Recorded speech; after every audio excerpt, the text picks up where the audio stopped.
Ganito ka init ang conservatory ko. Yung mga bulaklak ko dito, talagang happy sila kasi madaling araw, warm na.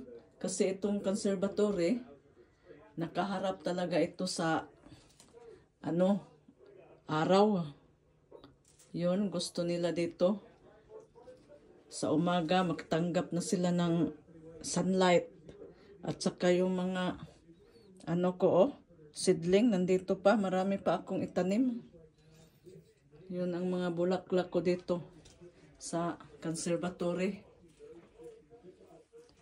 Ayun, umaga pa.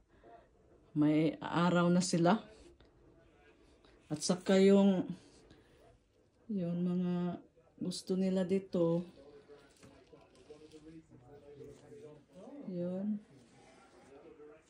Gustuhan nila dito. At saka itong malunggay ko, very happy sila. Kasi mayroon talaga silang sunlight.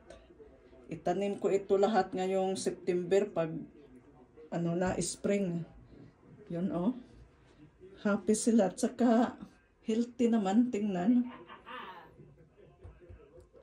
Yun, mga malunggay. Gusto ko talaga malunggay.